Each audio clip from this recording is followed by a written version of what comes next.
Hi! అందరికీ నమస్తే. నేను మీ ప్రశాంత్ కుమార్. మోచేవొచ్చి పడిపోతుందండి అని చెప్పని వచ్చాడు. ఎళ్లి ఫీవర్ చెక్ చేస్తే ఫీవర్ అయితే ఏమి లేదు. అలాగని కడుపుబ్బరం ఉంటే కడుపుబ్బరం కూడా ఏమి లేదు. ఈరోజు పాలు కూడా తక్కువ తాగిందని చెప్పాడు. ఇలాంటి సందర్భాల్లో ఏందంటే మేజర్‌గా బి కాంప్లెక్స్ లోపం వల్ల కూడా ఇట్లా మూర్ఛలొచ్చి పడిపోయే అవకాశం ఎక్కువుంటుంది. కానీ దీనికేందంటే రెక్టమ్ దగ్గర మనం ఎగ్జామినేషన్ చేయగా అది పేడ వేసి అంటే మోషన్ అయ్యి దానికి దగ్గరగా 3 డేస్ అయినట్టుంది. అదంతా లోపల గడ్డ కట్టేసి మోషన్ రాక కడుపులో నొప్పితో ఇబ్బంది పడుతుంది. చూస్తేనేమో పేడేసినట్టు కనపడలేదు. అంటే దగ్గరగా 3 డేస్ అయినట్టుంది.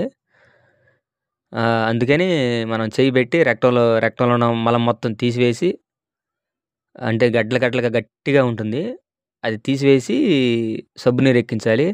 ఇలాంటి సమయంలో రైతులు ఏం చేస్తారంటే నార్మల్‌గా పేడేయట్లేదంటే ఆముదం తాగిచ్చేస్తారు. కానీ ఇక్కడేందంటే ఇప్పుడు స్టార్టింగ్ ఉన్న డంక్ అనేది అంటే పేడ అనేది ఆడ గడ్డలు గట్టిగా ఉంటుందనమాట. అది తీయకుండా మనం ఆముదం తాగిచ్చినట్లయితే ఆముదం కూడా అక్కడికెళ్ళి స్టోర్ అయిపోయి గడ్డ కట్టేసిద్ది. ఇది అంటే అన్ని కేసులకు ఆముదం అనేది పనిచేయదు.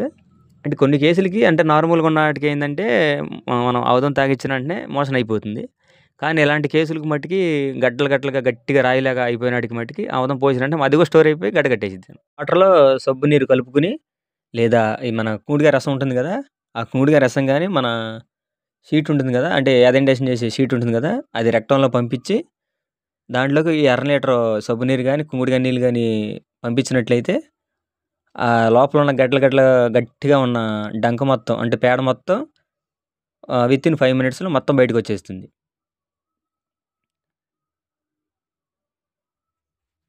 తర్వాత ఆముదం అంటున్నారు కదా! ఇప్పుడు ఒక ఆముదాన్ని 100 ఎంఎల్ దానికి పట్టించిన తర్వాత ఆ లోపల ఉన్న స్టమక్‌లో ఉన్నదంతా చెడు, బడు డంక్ మొత్తం బయటకొచ్చేస్తుంది.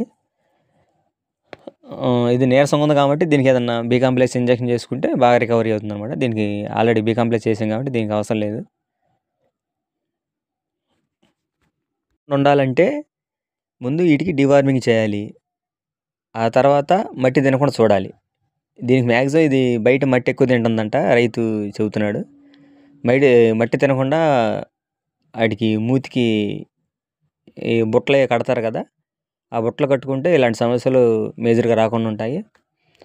అలాగని మట్టి నాకుతుందంటే ఏదో మినరల్స్ లోపం వల్లే మాక్సిమం నాకుతా ఉండిద్ది.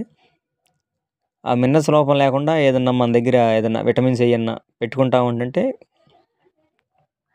ఈ ఇట్లా మట్టి నాకకుండా ఉంటాయి. ముందు డీవార్మింగ్ చేసుకుంటే చాలా మంచిది. Deworming major. ఈడ దూడ పుట్టిన 10 డేస్‌కి డీవార్మింగ్ చేసుకుంటే చాలా మంచిది. దీని వయసు వచ్చేసరికి నెల రోజులు కదా! వీళ్ళు డీవార్మింగ్ చేయలేదంటే అది కూడా ఒక ప్రాబ్లమ్ అయ్యుండొచ్చు. హాయ్! అందరికీ నమస్తే. నేను మీ ప్రశాంత్ కుమార్. మోచేవొచ్చి పడిపోతుందండి అని చెప్పని వచ్చాడు. ఎళ్లి ఫీవర్ చెక్ చేస్తే ఫీవర్ అయితే ఏమి లేదు. అలాగని కడుపుబ్బరం ఉంటే కడుపుబ్బరం కూడా ఏమి లేదు. ఈరోజు పాలు కూడా తక్కువ తాగిందని చెప్పాడు. ఇలాంటి సందర్భాల్లో ఏందంటే మేజర్‌గా